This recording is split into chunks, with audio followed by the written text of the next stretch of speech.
topic is whether we need a new European policy on immigrants and refugees. In the last years, I realized, together with several colleagues, that the way the European Union functions today, despite its achievements, is not effective enough. We are many small states close to each other, but we are still not a unified state. In many cases, we have 27 different national policies, not a single European policy. We cannot act on our own. Even Germany alone cannot address the big challenges of our time. Any policy on immigrants and refugees must be at European level, not any more national decisions. In granting asylum, in accepting an immigrant or a refugee in the country, in making a list about which foreign countries are safe or not for a refugee or an immigrant, it should not be a national competence anymore. We have a very fragmented policy around Europe.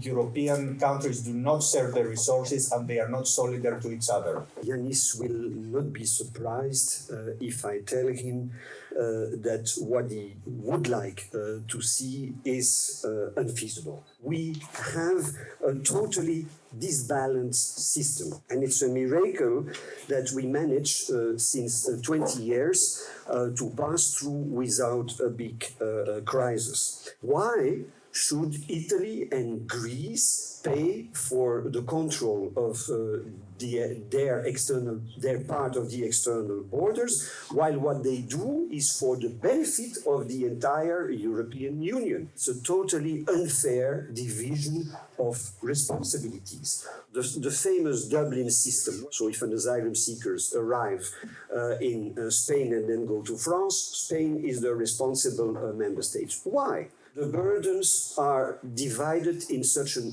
unfair way between member states. We need better legislation. We should try to get rid of the Dublin system. We need, regarding after common legislation, common implementation. Maybe we could have reception centers for asylum seekers that are not anymore national, but that are European. Because we need to share the cost of the asylum policy in a fair way between the member states. Common legislation implementation funding, last element of a common policy, common external positioning. You must absolutely be naive, if not stupid, by thinking that third countries are going to do to develop policies to please the Europeans. The EU is losing influence in Africa. So continuing to tell Africans that they have to do what we want in our interest is absolutely useless. I think that we have to invent a new system, another model with some functions that look like federalism, some functions that are more centralized at European level.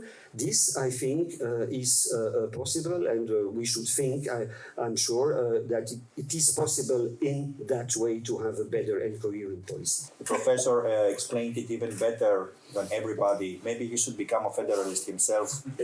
I'm just more optimistic than him because in many other areas, what a few years used to be impossible, unthinkable, it became reality because of the pressures of the reality. To give you two examples, there was no question about the European health policy only 3 years ago. But because of the pandemic, in 2020 and 2021, we developed common vaccination procurement, and we started discussing about common European health policy. It's very difficult to speak after Philippe de Bruycker. I've been doing that for the past 30 years. Me being this old UNHCR, always going for protection, 40 years ago, we had to manage big camps, Dadaab, Kakuma, Goma, and all these places. It was in terms of putting the policy, putting the protection policies in place, it was nearly impossible. How do you do SGBV prevention? How do you do food distribution? How do you do registration for 1 million people in Goma? How do you do that? Then we came up with solutions that came up from the refugees themselves. They said, use us. We have structure, we are organized. And gradually over 40 years, we got community-based protection. My dream was to bring it to Europe, to do community-based protection in a Western setup. When you arrive in Europe, it's very difficult to implement that for the simple reason that you don't have the power of collective. Every refugee is alone in front of an administration. One of the problems that we have in the context of Dublin, in the context of this tension that you see in Europe, people being exasperated, people using migration as the scapegoat for all the problems, is because people don't see effectiveness. They don't see that things are managed properly. The Ukraine war came,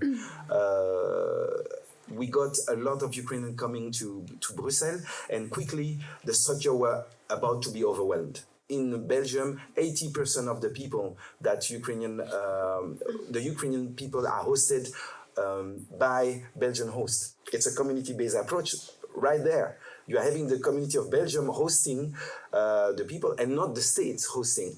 And the aim for the government of Brussels Region is to make sure that they put the refugee at the center of the implementation, at the level of planning, at the level of co-designing, at the level of evaluating, using refugee to get data on making sure that whatever is being planned actually will respond to the need. That this is happening as an experimental level at Brussels Region. We hope that this will expand in the rest of the region and why not in the rest of the Europe.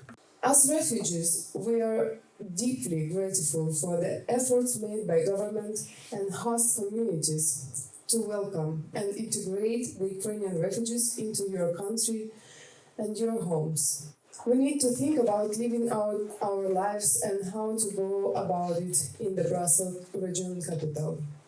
Since the beginning of the war against Ukraine, a European directive has shaped the way temporary protection status has been given to Ukrainian nationals look for refuge in European countries. After 1 year of government support, it is now important that the refugees community organize itself to face the challenge of housing, jobs, social protection, and education, of course. The refugee also should have responsibility of what they received and what they have. Each of us must take the clear decision to participate in Belgian society without looking back, regardless of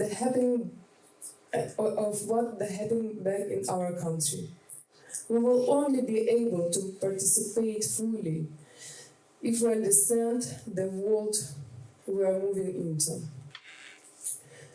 To sense the possibilities and the mainly roles we will be allowed to play without upsetting the Belgian social cohesion. The only last remaining element to build the future, to build your children's future, it is us. And our decision to participate in Brussels region, social, economic, and cultural life. Thank you.